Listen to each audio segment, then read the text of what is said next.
Tout le monde sait que le venin du serpent est toxique et peut même être mortel pour l'homme. Mais savez-vous qu'il représente également une substance extrêmement importante pour les scientifiques? C'est ce que nous allons découvrir dans la vidéo d'aujourd'hui. Depuis toujours, les scientifiques mènent des recherches très poussées afin de trouver des remèdes aux maladies les plus dangereuses, voire mortelles, qui peuvent toucher les humains. En effet, nombreux sont ceux qui sont parvenus à trouver des traitements ou des vaccins miracles contre de nombreuses maladies, et qui ont réussi alors à révolutionner la médecine. Citons par exemple le vaccin contre la rage de Louis Pasteur, la pénicilline d'Alexander Fleming ou encore la découverte du bacille de Koch, la bactérie responsable de la tuberculose, par l'allemand Robert Koch. Bien que de nombreux remèdes aient été trouvés pour un certain nombre de maladies et mis à part les progrès que connaît la médecine de nos jours, il existe encore malheureusement de nombreuses pathologies pour lesquelles les scientifiques et les chercheurs souhaitent trouver des remèdes efficaces. Mais s'il est un problème que les hommes de science aimeraient vaincre de nos jours, ce sont les morsures de serpents venimeux, tels que le cobra, le mamba noir, le taipan, la vipère, le serpent à sonnette et bien d'autres espèces dangereuses.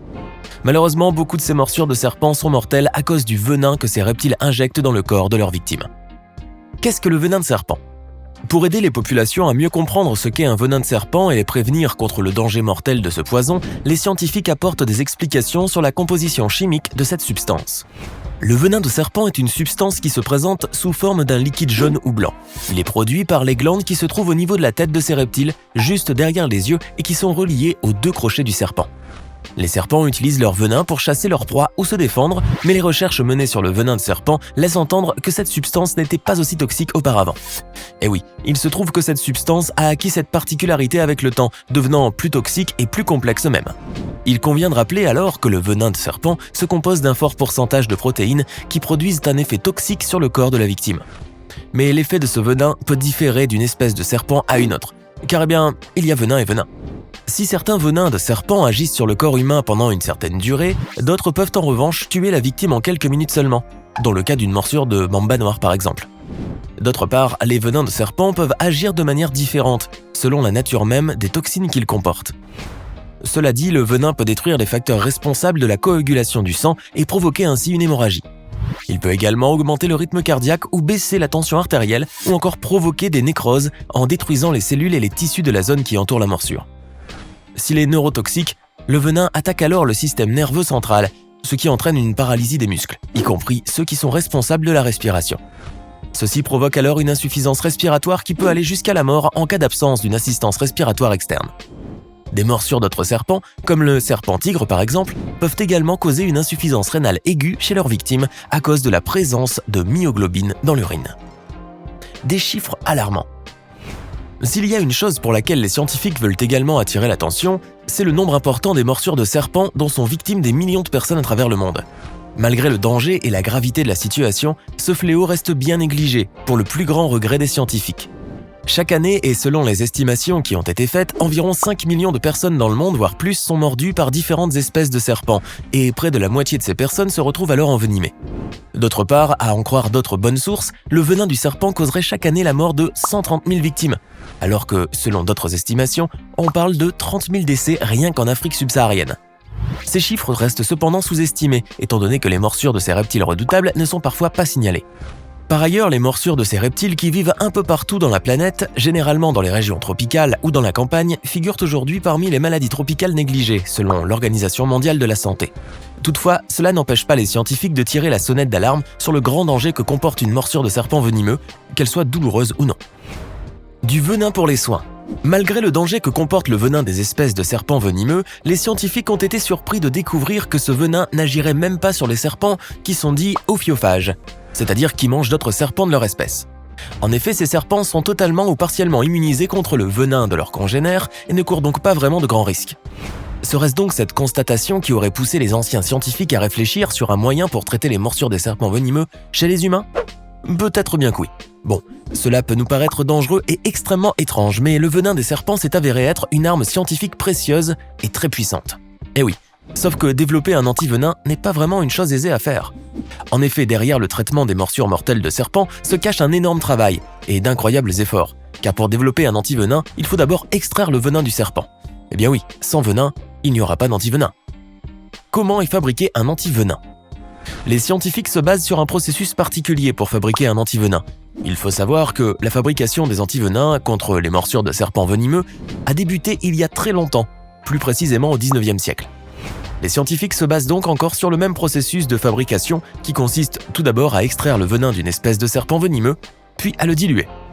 De petites quantités de ce venin dilué sont ensuite injectées à des animaux, notamment des animaux de grande taille comme les chevaux par exemple, afin d'observer son effet et juger son efficacité. Ce qui va se passer ensuite sera déterminant. Ces animaux qui ont reçu le venin dilué vont réagir à cette substance. Comment ? Eh bien en développant des anticorps.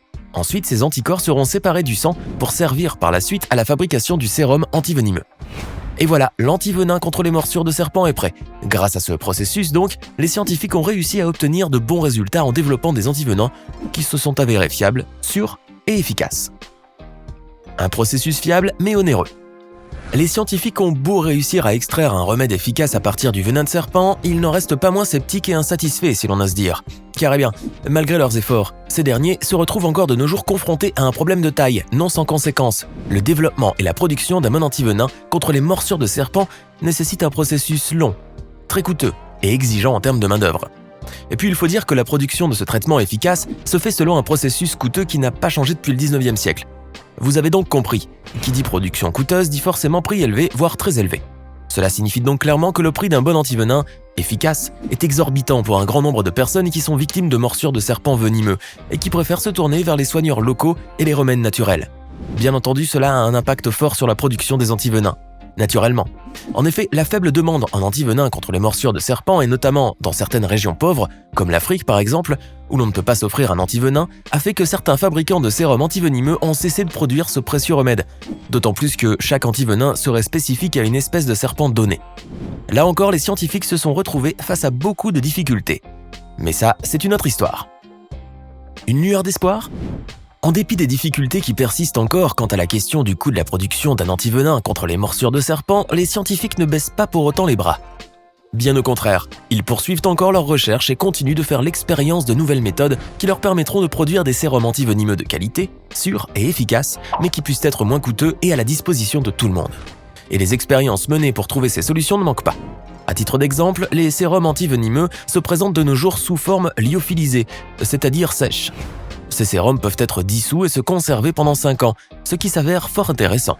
Par ailleurs, l'un des scientifiques a réussi à mettre au point un antivenin basé sur des anticorps humains. Voilà ce qui représente une bonne solution, beaucoup moins coûteuse, en comparaison avec le sérum antivenimeux produit à partir des anticorps du cheval. D'ailleurs, la fabrication d'un antivenin à partir des anticorps humains pourrait très bien remédier à ce problème lié au coût de la production des antivenins de serpents que l'on connaît jusqu'à présent. Mais d'autres études ont également été menées en parallèle. En effet, aujourd'hui, les recherches des scientifiques concernent également la possibilité d'injecter des nanoparticules dans des dispositifs médicaux que l'on pourrait administrer rapidement et facilement à une personne qui vient d'être mordue par un serpent. Ces nanoparticules pourraient alors prévenir la propagation du venin dans le corps en attendant que la personne reçoive les soins nécessaires à l'hôpital. Mais il n'y a pas que cela. D'autres chercheurs ont également découvert qu'il existait des médicaments qui permettraient de neutraliser les enzymes du venin de serpent et donc d'éviter le pire pour une victime de morsure. Des humains au service de la science. Les scientifiques continuent à faire d'énormes progrès dans le traitement des morsures de serpents venimeux. Mais ce n'est pas tout. Ils peuvent également compter sur les efforts de certains volontaires passionnés par ce domaine et qui n'hésitent pas à se faire mordre par ces reptiles redoutables dans le but d'apporter leur contribution à la science et aider à trouver un remède miracle. Certains ont même failli y laisser la vie, comme un certain Tim Fried par exemple. Cet Américain du Wisconsin, passionné par les serpents, mène à son tour des recherches sur les morsures de serpents, en multipliant les expériences sur lui-même afin de prouver son auto-immunisation contre le venin de ces reptiles. En effet, durant de très nombreuses années, Tim Fried s'est fait volontairement mordre plus d'une centaine de fois par des espèces parmi les plus redoutables du monde, telles que le taipan et le mamba noir. De cette manière, il aurait acquis son auto-immunisation comme il le prétend lui-même, et son corps aurait développé 2 fois plus d'anticorps, d'après un microbiologiste travaillant à l'Université de Californie. Les images et les vidéos de ce scientifique amateur qui offre volontairement son bras au crochet de ces créatures font vraiment froid dans le dos. Mais Tim Fried, lui, espère que son cas pourrait aider les scientifiques à développer très rapidement un vaccin contre les morsures de serpents que l'on pourrait administrer chez d'autres personnes, ce qui pourrait aider à sauver de très nombreuses vies humaines. Cela dit, les expériences sont loin d'être interrompues, et certains chercheurs seraient toujours en train d'étudier la possibilité de produire ce fameux antivenin universel destiné à traiter les morsures de différentes espèces de serpents venimeux, et ce avec la même efficacité. Bref, grâce aux différentes recherches qui ont été menées jusque-là et vu les résultats probants qui ont été obtenus, les scientifiques sont de nos jours de plus en plus motivés et optimistes. Et puis, ces hommes de science continuent à travailler d'arrache-pied et poussent leurs recherches plus loin afin de trouver d'autres solutions. Leur objectif, pouvoir mettre au point un remède efficace à partir de cette arme biologique redoutable qu'est le venin des serpents venimeux.